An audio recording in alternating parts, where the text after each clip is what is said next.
Hello everyone, it's David Swinowski here with Rubble Road Soapstone, and today we're going to work on the small owl. Let's come on in here and let's have some fun carving today. Alright, here we have the soapstone owl shape. I've got a bucket of water here that I can trap all my dust in, and it's also going to rinse out my sandpaper. It's going to make the carving and the finish a lot easier and a lot better for me, and makes cleanup a lot easier for me as well. So for anybody who doesn't know, soapstone gets that name from that slippery texture.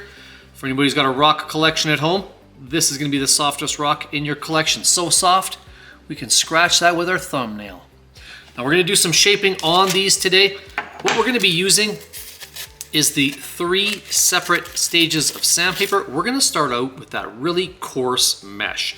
The other 2 with the blue back paper, we're going to leave those off to the side.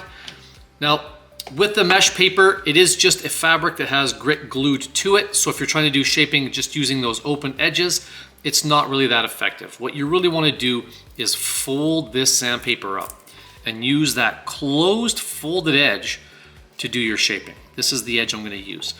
Now, you can choose to do your carving on one side or the other, but you want to make sure that you're leaving enough stone in between. You don't want to carve it too thin, because if you end up carving a neckline on one side and a neckline on the other, and there's only a little bit of that soft stone in there, it could end up breaking on you. We do need to leave some substance behind on this rock.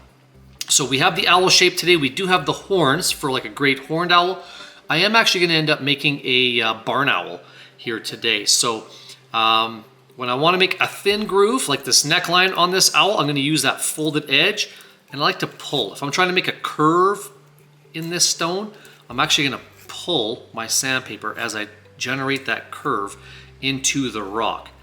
And then once you've got a couple passes in there, then it's going to have a little bit of a track system, almost like a ditch on the side of the road.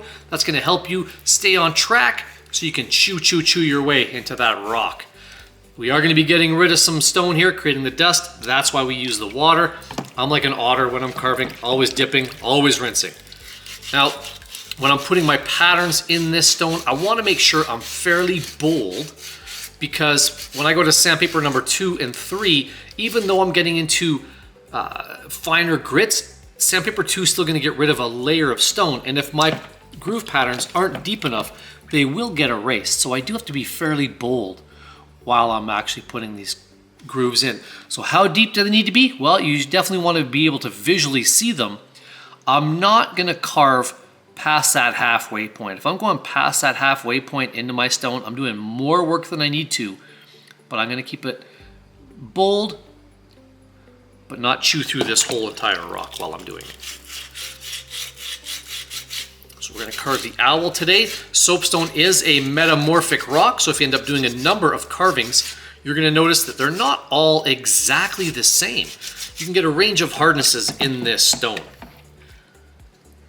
So the trade-off is softer rocks, they're going to be easier to shape and put those groove patterns in.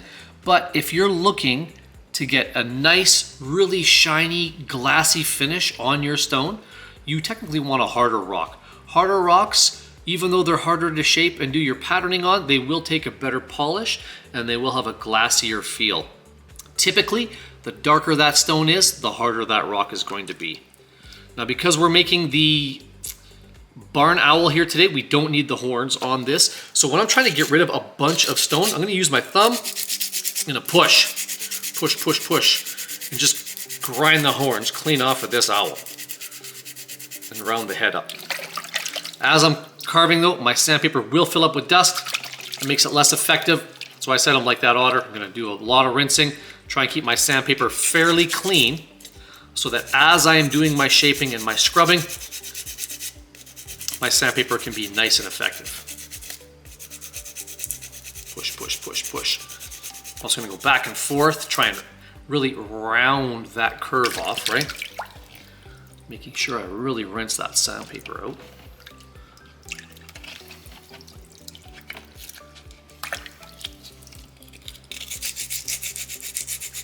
I'm going to keep doing this until I've got a nice rounded dome on the top of this owl. I want a nice round head on this barn owl today. And the soapstone is from Brazil. We do import our stone from Brazil because it is pretty soft in comparison to a lot of the other soapstones out there. But with the mineral content that you get in Brazil, we get a massive range of color. So we're ordering boulders of this stuff, 40,000 pounds at a time. Getting some pretty big chunks out of Brazil. But we just get an incredible array of color.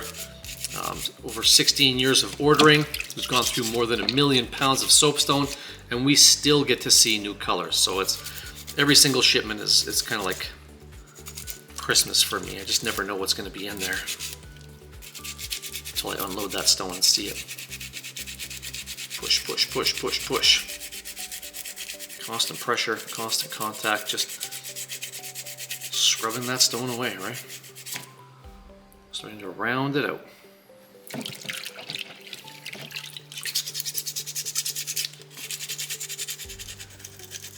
So we're going to also create a wing on this bird as well today. And because we are not adding stone, we're only removing stone, the only way that we can get our owl's wing to stand out is to kind of create the line, generate the line where we want that designed wing to be, and then we have to carve the rock around it down a little bit. So with the wing, the owl shape, we have that neckline right here. We've got a couple little points down here, so I like to use one of these points as the wing tip, and then the other little point is actually the tail feather of the wings, or of the owl, sorry.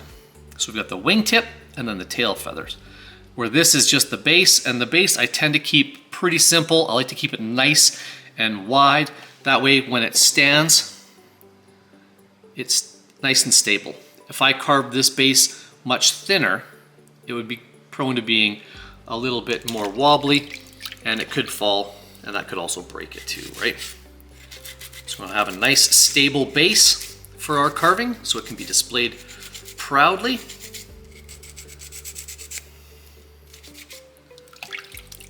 Now, because we've already done a little bit of carving, as I was saying, this is just a fabric with grit glued to it. So if you've already done a couple of runs with this one, you might notice that the grit is wearing down.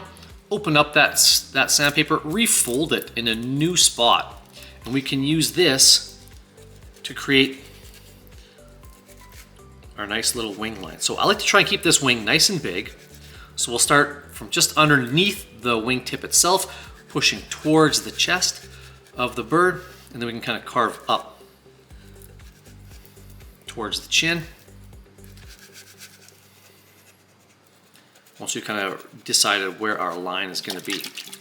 Rinse that sandpaper out. I'm going to flip my sandpaper around, use the other corner to really get in there. Make a nice round wing.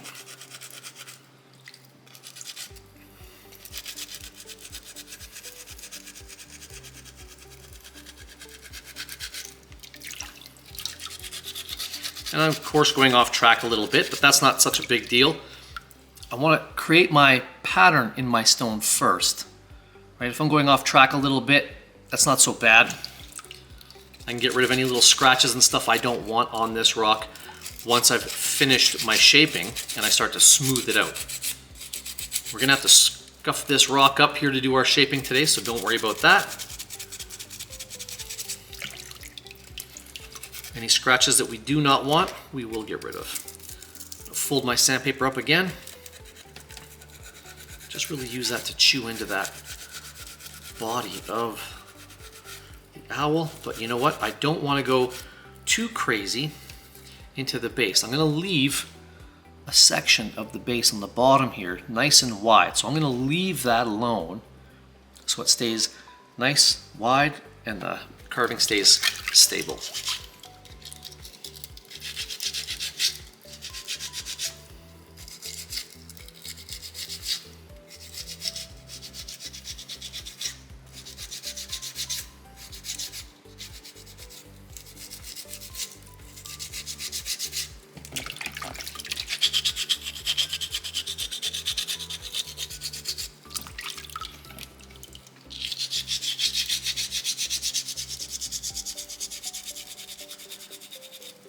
how much of this stone am I going to get rid of? Well, how much do I want my wing to kind of flare out and stand out? That's going to determine how much rock you really need to get rid of here. So because I'm going to work in a smaller concentrated area in here, I can fold my sandpaper up multiple times so that now it's just a smaller rectangle, a little bit more stiffer, a little more rigid. I can really use this to kind of bulldoze and shoo that rock out of the way.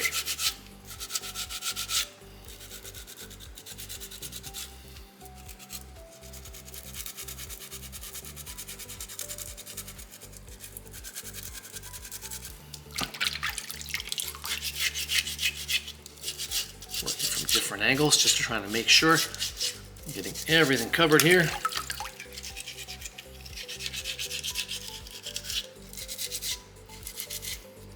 But I'm also trying to maintain the roundness of the head shape here too, right?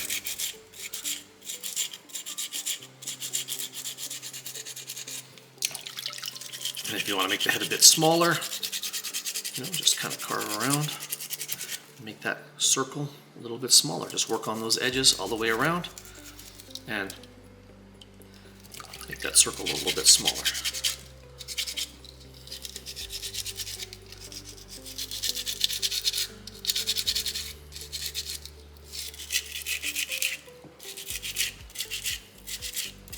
Incorporating like a little bit of a chin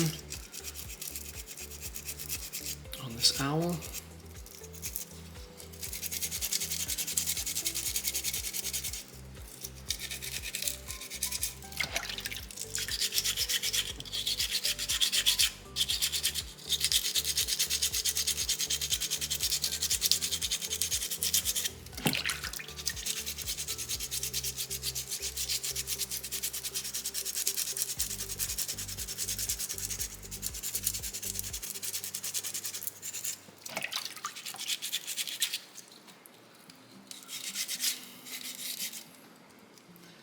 And if you want to, you can open it up and refold it.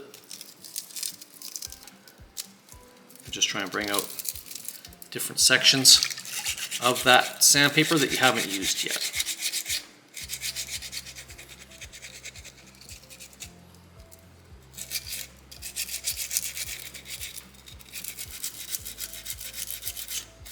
And I will use this first sandpaper, this coarse mesh, until it's falling apart. It actually goes a lot further than you think.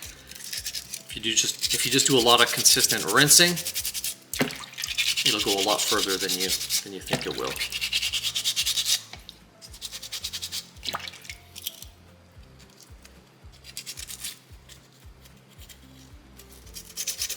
And if you want to be as realistic as possible on your carving, try Google Image. Bring out phone or the computer, print a couple of pages. You can always get one photo of the head, another of the wing or the body shape, another one of the base, and you can use multiple images to help you get the most realistic carving possible.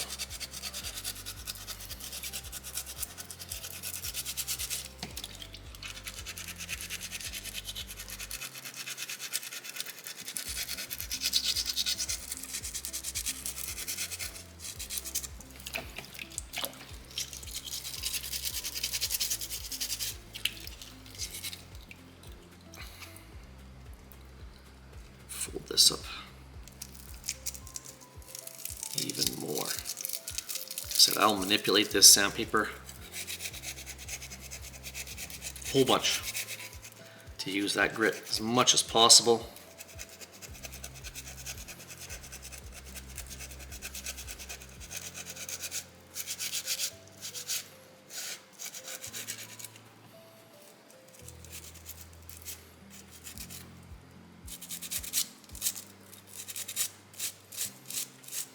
Bring my sandpaper all across these edges as well.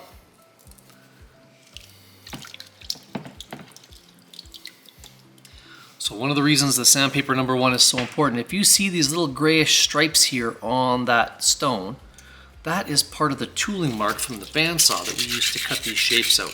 You're going to want to make sure that even if you're not doing a lot of shaping there, you're still going to want to scuff that stone up. Even on the flat side that I'm not going to do any patterning on, if I want to smooth it out, I'm going to scuff it up. Little scratches are okay. I just don't want to see striping patterns that I did not create. And the base as well, you may want to kind of scuff up that base just to get some of the tooling marks off of there. I'll usually use the bottom of my tub and I'll just stand my carving on there to kind of finish the base of the carving, because if I just use my hands aren't flat and it might end up making the carving a little bit more wobbly. So I like to use the bottom of my bin, standing my carving up in the position I want to be in as I scrub the base across that sandpaper until I've got a nice stable base on that. Okay. So you can see how the wing is starting to stick out. You know, you see the head too. The body is getting carved down, creating that depth on the stone itself. That's what we're looking for.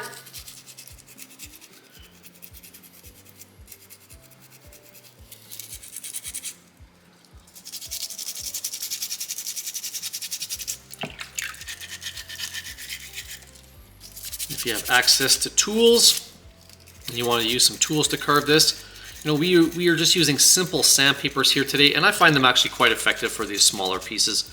But if I'm going to work on larger ones, you know, I might use a rasp, you know, a metal device to scrape it and shape it. Also works really effective on this soft stone.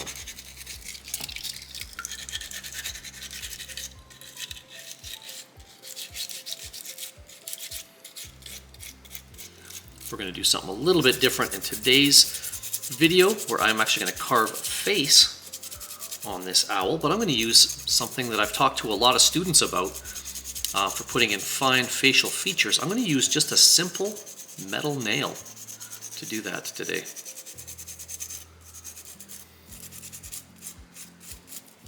You don't need super fancy tools with this rock. That's one of the joys of working with this media. You have a lot of options. Steel tools, power tools, chisels, gouges, woodworking tools work amazing on this stone. It's going to dull those tools a little bit faster, but you know, they still work really effectively.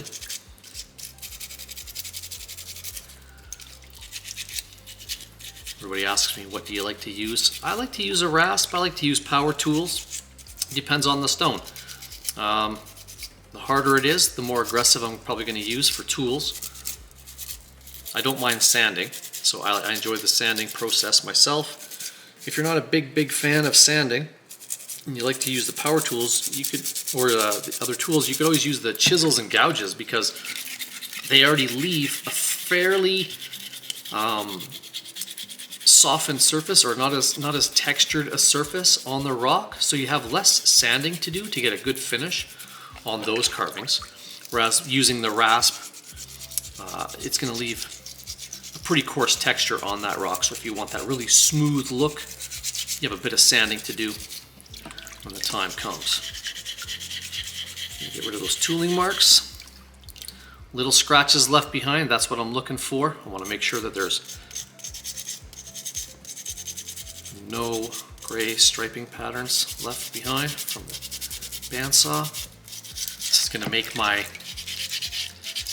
transition into sandpaper number 2 a lot easier. And even though it's not the last one, sandpaper 2 really is my favorite step. It's where you really start to change the surface of the stone, and you get to start to see some of the natural beauty of this rock coming through as well. I kind of find that stone carving is like a blurry picture when we started, and once we start to smooth it out, we bring that blurry picture into a clear focus for us to see.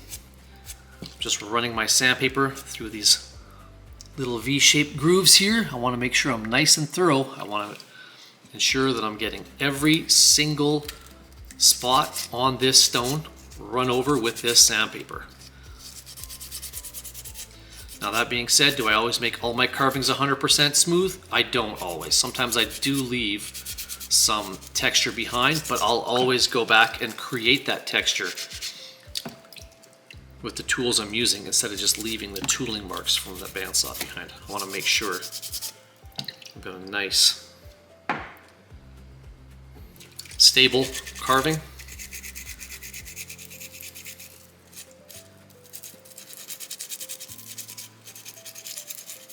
Just rounding off the head a little bit more here.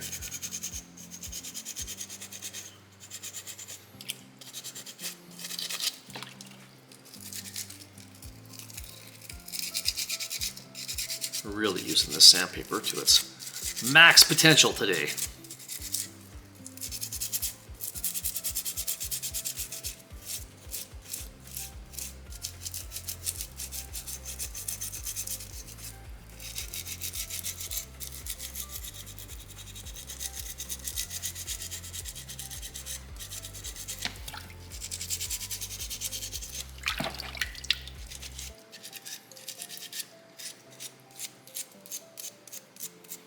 Got a lot of requests for this video. It's a really fun shape. Owls are pretty amazing birds.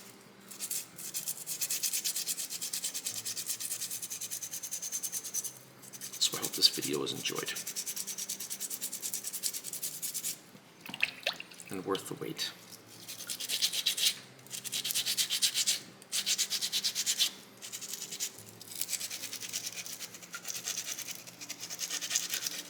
That wing to pop, you know?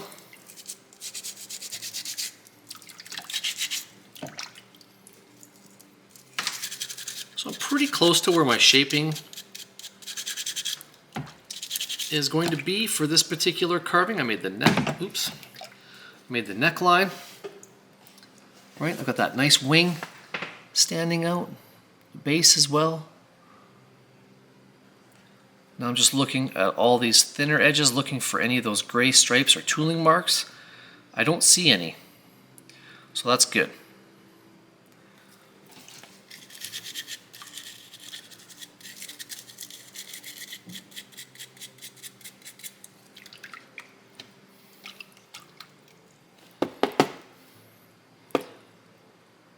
Now we can draw the face in first or later. I usually wait till after I've done the majority of my sanding and I've got my carving to kind of where I want to be, and then I'll do my face shaping or draw that face in from there. So I feel like I'm pretty good with sandpaper number 1. I'm going to tap the water out of it. I'm going to set it off to the side.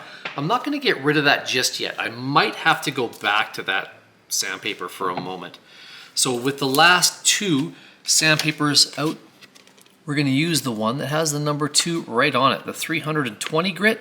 It has the number 2 right on it. We're going to use the black grit side, not that blue paper, but we are going to get that sandpaper wet. We'll just take that last one, the 600 grit. We'll set that off to the side for now. Now sandpaper number 2 is my favorite because we are going to get rid of all those little scratches that we've left behind with sandpaper number 1. We're going to start to see the natural beauty of this stone coming through, and the texture is really going to change. Now with sandpaper 2 being about 5 times smoother than sandpaper number 1, it's going to clog up about 5 times faster. So I do more rinsing with sandpaper number 2 and sandpaper 3 than I did with sandpaper number 1. However, when I'm rinsing this stone off, I want to make sure I'm not scrubbing it on the bottom of that bucket because of sandpaper number 1. As we used this sandpaper and we wore all that grit off of this fabric, when we rinsed it, the grit fell down to the bottom of the bin. But if we've also got black spots in this stone, those black spots are little pieces of iron that are trapped inside of this rock. As we start to smooth it out, we can actually dislodge some of those little pieces of iron, which are normally like the pinhead size, but they can be a little bit bigger due to that metamorphic process. But if we don't do a consistent amount of rinsing, we could end up scrubbing iron across the surface of the soapstone, which would put scratches in it.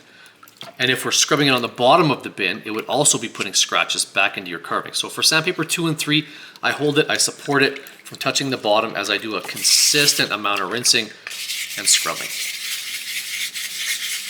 pick the one flat side, give it 15, 20 scrubs, rinse it, 15, 20 scrubs, rinse it. Do that 2 or 3 times, stop and take a look at it.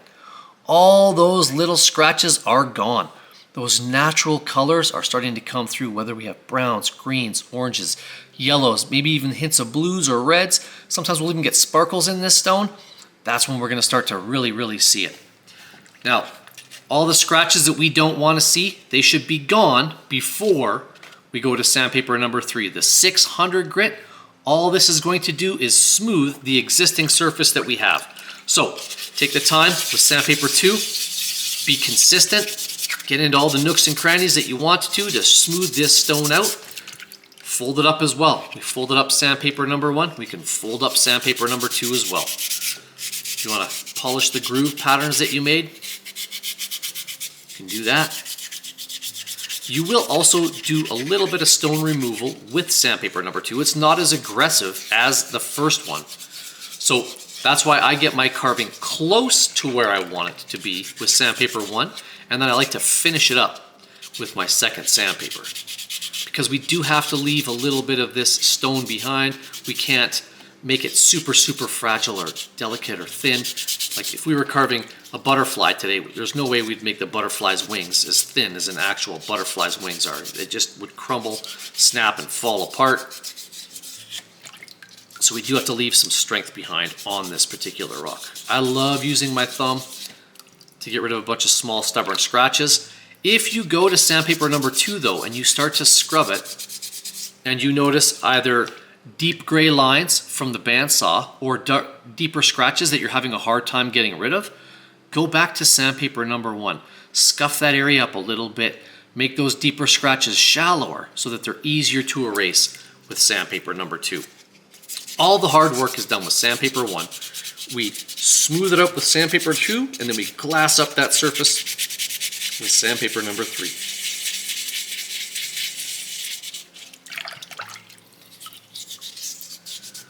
Doesn't matter what rock you're carving, it's always a process. It's never one thing that you're going to do that's going to shape it and smooth it. It's always multiple steps. The nice thing with the soapstone, because it is such a soft rock, 3 simple sandpapers today, and we are going to dramatically change this rock.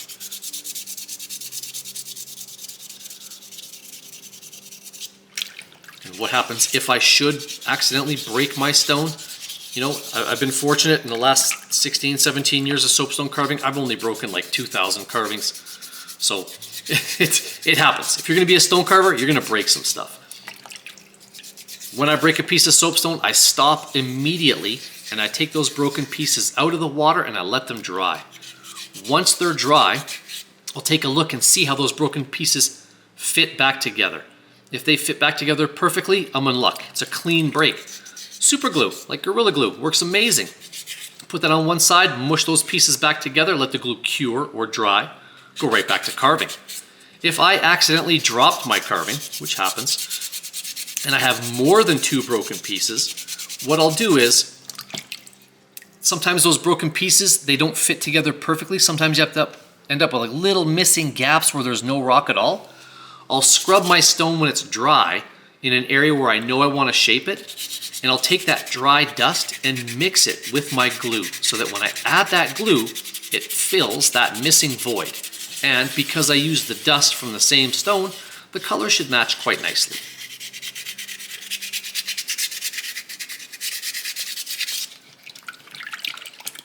Making sure I don't scrub the bottom, taking a look, right? Not bad, not bad. Looking pretty good. And I do find the more the blue back sandpaper sits, the more pliable it becomes, and the easier it forms to my soapstone as well. So sometimes I'll even let that sandpaper just soak a little bit. Like sandpaper 3, because I'm getting close, I can just let that soak right now, right in the bucket. And you can see how my water is no longer clear. All the rock that I have gotten rid of today is trapped in this bucket. All that dust, all that sediment, it's all down in there. That's why I like to use the water.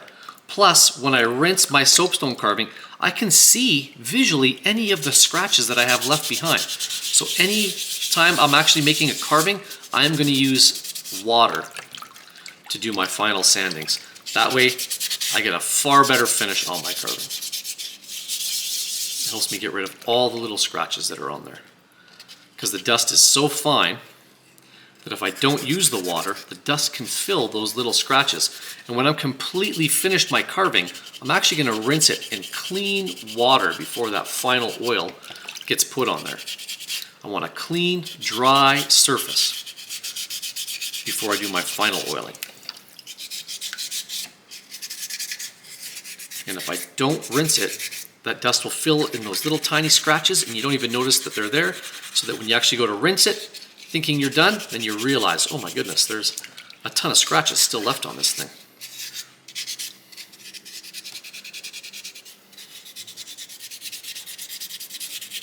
Push, push, push.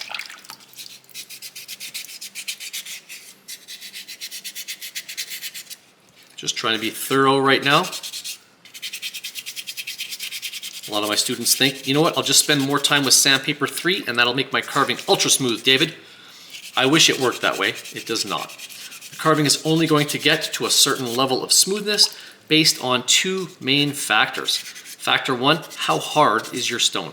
The harder your rock is, the smoother you can technically make it. Second factor is, how consistent are you with these first two stages? How consistent of a surface did you leave behind while you were shaping it with sandpaper 1? The more consistent you were with that, the easier it was for sandpaper 2 to get rid of those little scratches and start to smooth that rock out. Sandpaper 3 for me is actually the fastest step. It's just a quick once over with that last sanding stage to glass up that surface. All the hard work is done with 1, we smooth it out with 2, and then we glass up that surface with 3. So I'm just looking for any scratches, lots of rinsing. Using the thumb technique, doing my best not to scrub the bottom of that bucket right now.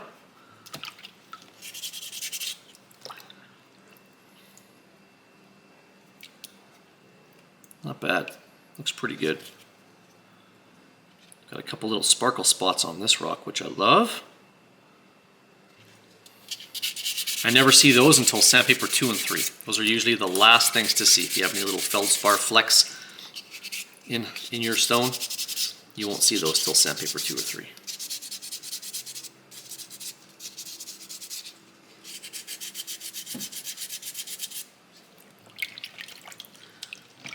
All right, that feels pretty good.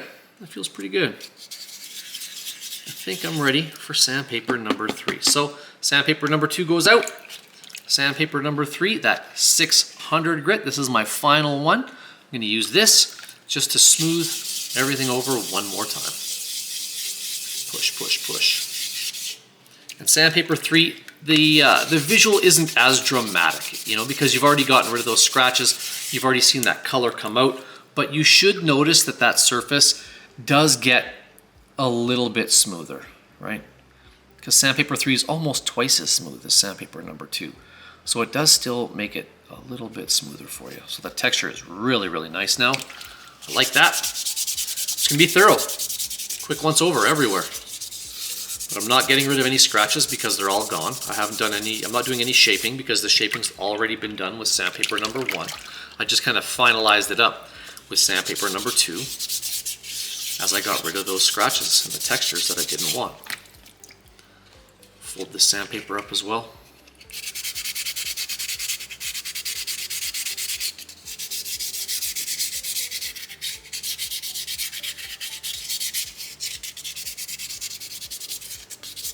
Try my best not to drop it.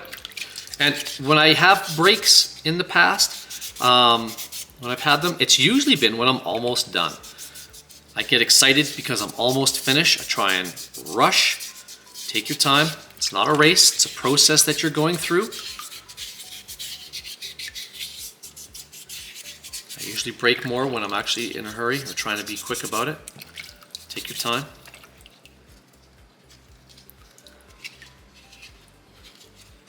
And if things pop up and you know you have to let it sit for a day or two, that's fine. Stone's patient. That's what I love about rocks. Stone carving is patient. Even when I'm not.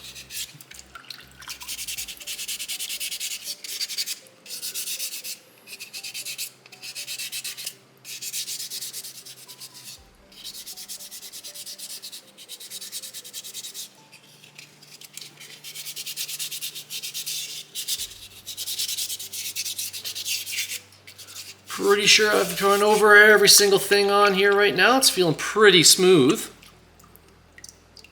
Feels nice. I like it. Feels good. Really shiny, right? Reflecting that light really, really well. All the little scratches are gone. All the colors are out. Got some beautiful different tones here. Got some nice flecks on the top. But then it kind of cuts into some more full browns at the bottom, which is nice. I like it. So now for the face, I'm just going to use a nail, just a little nail. And I can use this to draw on the carving. So if I want to make a face pattern, like a little heart shape here, and don't worry if you go a little bit off the beaten path, as long as you're mainly staying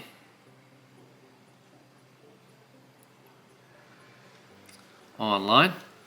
So you can draw that first pattern out, but if I want to make it stay and last, I have to go deeper. So I'm going to trace that again, and again, and again, until this pattern is deeper into this stone.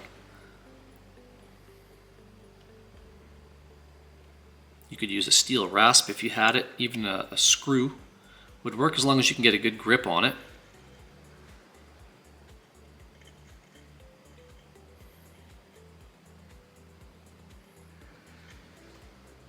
And again, you should see some dust as you're carving this into the rock.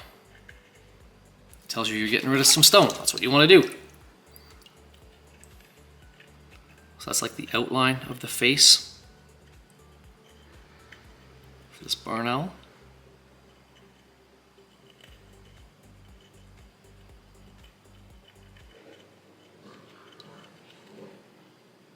Kind of like heart-shaped a little bit.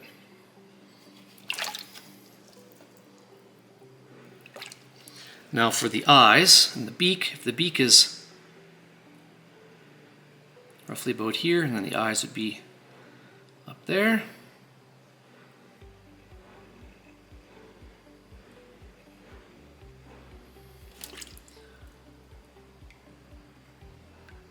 So again, I'm going to want that beak to stick out a little bit, so I'm going to kind of hollow the eye spots back a bit more. Just kind of using the tip of this nail to kind of bulldoze my way through. And if I can't see where I'm carving, I'm going to rinse it off and get back to it.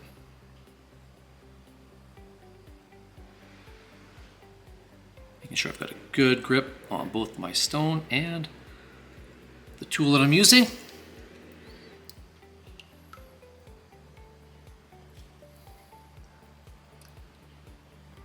And the reason I'm not worried about the spots where I went off track is any little scratches that I've accidentally put on the face here, I'm going to make my patterns deep enough for me to run over this again with sandpaper 2 and 3. So this is where you could have put your pattern, your face pattern in before you did sandpaper number 2. It would have been just as acceptable.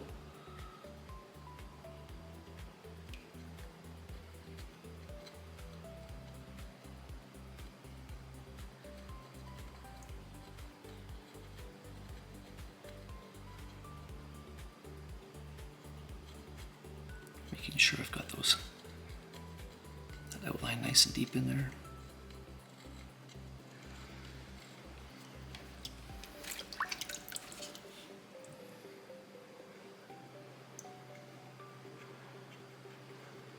And then for symmetry, you know, I'm just going to go by my eyes.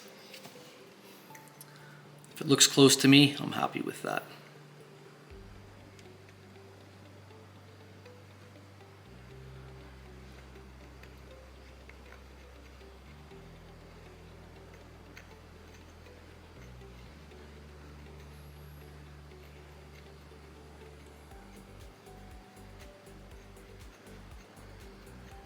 Fancy tools are not needed.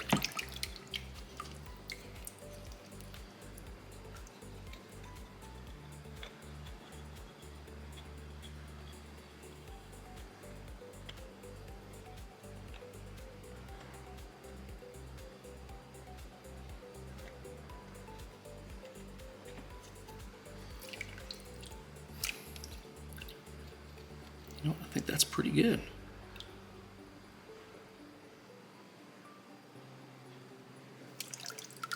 So now I'm going to get rid of, I'm going to go back to sandpaper number 2 and get rid of the little extra scratches I made on the edges here. And then this way it's going to make sure that the patterns that I put in that I want to stay are the boldest ones, right? And I only went off track a couple times, so it's not too bad. Back to 3.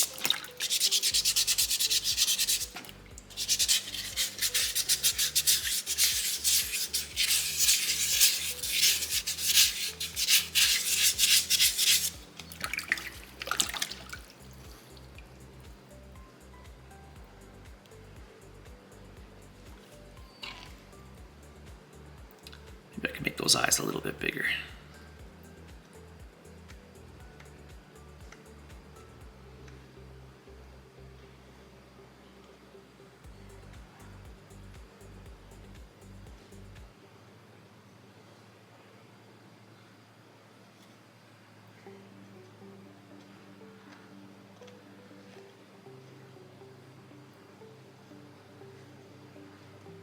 Just making sure I've got a good grip on my carving and the tool that I'm using.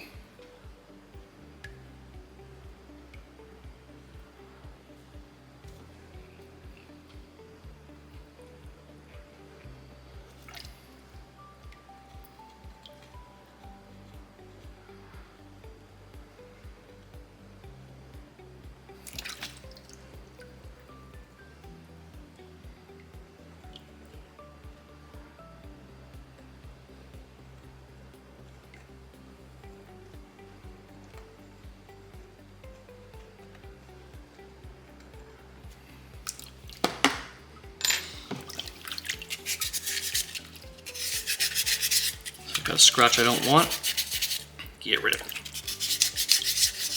I have to go back to 2 for that, but you know what? I think I did okay. Didn't go off track too much. But you know what? I might just put a little bit more of a chin line on this owl here. You can always go back, but you're always making it smaller, right? Just remember that.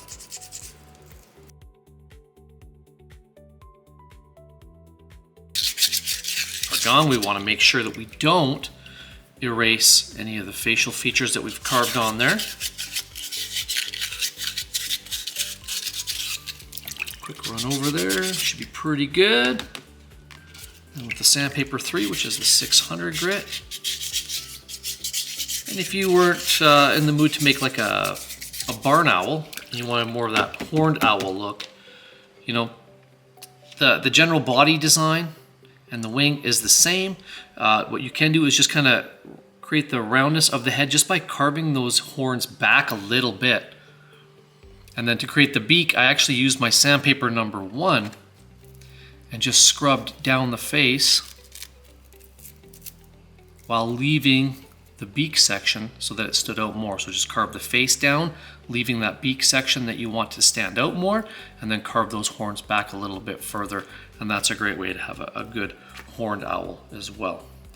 But I'm pretty happy with the way this one turned out here today. I'm going to rinse this off, get it dried, ready to oil. So we have to rinse it and dry it first. And there's a great example of the horned owl or the barn style owl. So our carving is finished. We've rinsed it off, dried it off. Now we're going to do that oiling. Just using that little vial and Q-tip. We're just going to paint this piece of soapstone with that oil. And what this will do, I usually like to actually do the back side first. Flat side. It just needs a thin coat. Nothing major. Into these little corners right here while I've got this angle.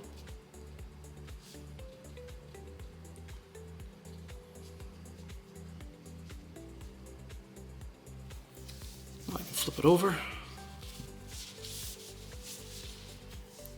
and oil the rest of it. Another dip.